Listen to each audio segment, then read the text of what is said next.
देखिए आज का लास्ट टॉपिक हमारा है जिसका नाम है factorization of polynomial using factor theorem.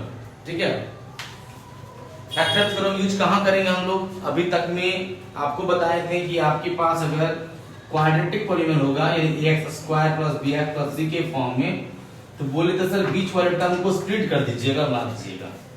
ठीक है, बट ये हमारा जो अभी हमारे पास जो पॉलिनोमियल गिवन दिया हुआ है क्या है? क्यूबिक है। क्या है ये? अब क्यूबिक में देखिए मेरा कहने का मतलब क्या है कि अगर आपके पास ax cube plus bx square plus cx plus d के फॉर्म में अगर आपके पास रहेगा पॉलिनोमियल, तो उसको हम फैक्टराइज कैसे करेंगे? ठीक है, तो सबसे पहले हमको क्या देखना है कि हमारे पास में कांस्टेंट टर्म क्या है। सबसे पहले क्या देखना है? Constant term. कांस्टेंट टर्म कितना है? 20 है। अब आपको ये चेक करना है कि 20 का फैक्टर क्या क्या होगा। 20 का फैक्टर क्या क्या होगा? क्या क्या होगा बोलिए? +1 -1 दोनों होगा।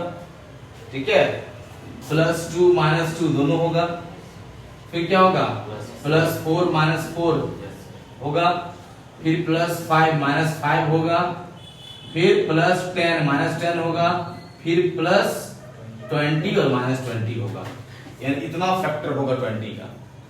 इसमें से किसी एक को चेक करना है कि आखिर हम उस वैल्यू को पुट कर दे x में कि पूरा वैल्यू हमारा 0 बन जाए। दैट मींस कि जीरोज ऑफ द पॉलिनोमियल, 0 को फाइंड करना है। ठीक है, तो 0 फाइंड करना है तो बारीकी से बगल में साइड में रफ में कहीं पर भी एक एक बार पुट करके दिखाएंगे हम लोग। जैसे पुट करते हैं पहला बार ये हमारा माइनस का लेते हैं, -1 लेते हैं, तो -1 पुट करेंगे तो हो जाएगा सर -1 का क्यूब प्लस 13 इंटू -1 का स्क्वायर और प्लस 32 इंटू -1 और प्लस 20।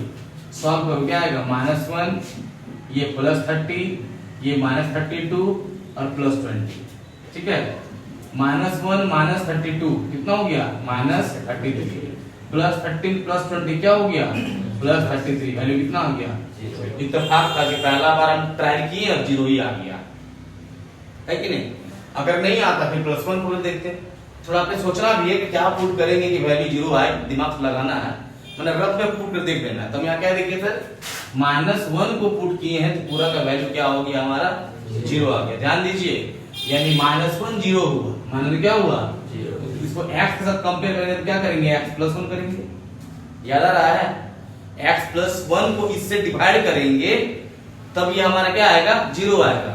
यानी x + 1 डिवाइड कर रहे हैं तो x + 1 = 0, यानी x का वैल्यू कितना? जो हम लोग निकालते थे। ठीक है, फैक्टर थ्योरम में याद आ रहा है? कुछ नहीं आ रहा है? जिससे डिवाइड करते हैं, हाँ gx 0 के निकालते थे। ठीक है, यहाँ तक कोई दिक्कत? चलो हम यहाँ पर क्या लिखेंगे सर? -1 को पुट किए तो पूरा वैल्यू 0 होगा। लिखेंगे we have px = x³ plus 13x² plus 32x plus 20। p -1 put कर दीजिए, यहाँ पुट कर दिखाना होगा। जिसका वैल्यू 0 आएगा सिर्फ उसी को दिखाएंगे, सबको नहीं दिखाना है। ठीक है, आप रफ में चेक कर लीजिएगा कि किसका वैल्यू पुट करने पर 0 आता है। -1 तो क्या हो जाएगा?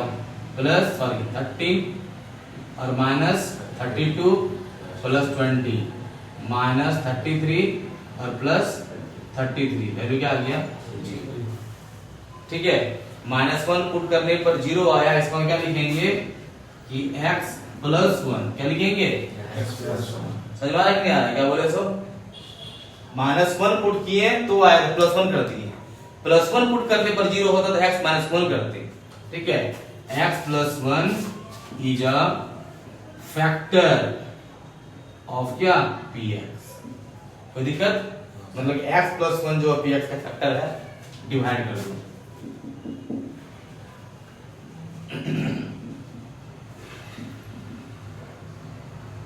ठीक है, डिवाइड करना आता है ना? चलो किसे करेंगे? x² से। क्या आएगा? x³ plus x²। Minus minus cut गया, कितना बचा? 14x² plus 32x plus 20। अब मल्टीप्लाई कैसे करेंगे? 14 से प्लस 14, यहाँ 1x या 2x, 1x है ना, प्लस 14x से, प्लस 14x को मल्टीप्लाई x से करेंगे तो हो जाएगा 14x स्क्वायर, प्लस 14x को 1 से मल्टीप्लाई किया हो जाएगा प्लस 14x, माइनस करेंगे साइन विल बी चेंज। 32 में 14 कितना बचेगा 5 6 7 8 9 10 11 12 8 यानी 18x और प्लस 20 बचा। अब बताइए किसे करेंगे हम लोग, मिस्टेक कहीं हो गया क्या? हाँ मिस्टेक हो गया, 13 - 1 12 हो गया। देखिए 13 - 1 कितना होगा 12, मल्टीप्लाई करेंगे इससे 12x से, ठीक है। तब यहाँ क्या आएगा हमारा 12x स्क्वायर और यहाँ क्या आएगा हमारा 12, ठीक है। अब ठीक है, अब क्या बचा हमारे पास में 20x और प्लस 20। अब करेंगे किससे प्लस 20 से, तो 20x plus 20 minus minus cut गया 0। समझ में आया? हम इसका मतलब क्या लिखेंगे सर कि जो हमारा px था equal to x³ plus 13x square plus 32x plus 20 को फैक्टर के फॉर्म में लिखेंगे तो क्या बोलेंगे, ये मल्टीप्लाई ये लिखेंगे ना x प्लस 1 और मल्टीप्लाई क्या x square plus 12x plus 20। Clear है यहाँ तक में? अब ये आ गया किसके फॉर्म में हमारा क्वाड्रेटिक, यानी b छोटा को तो निकाल सकते हैं हम लोग, निकालेंगे ना।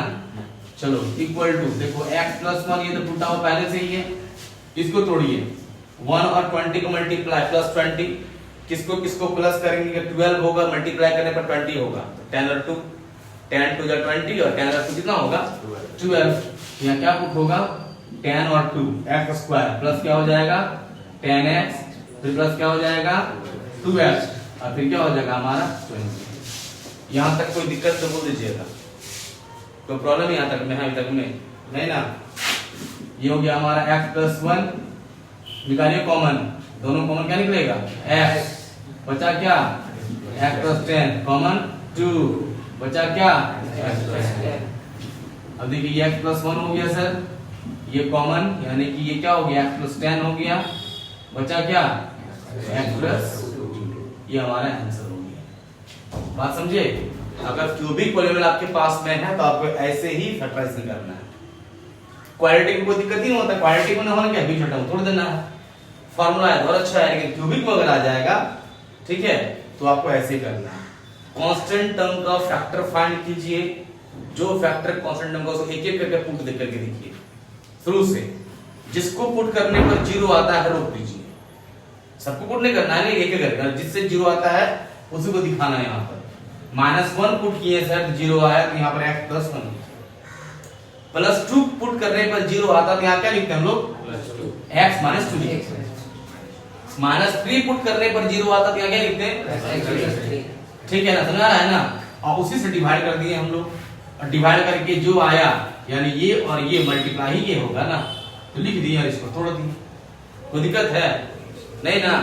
यही लास्ट टॉपिक है चैप्टर का, उतारिए।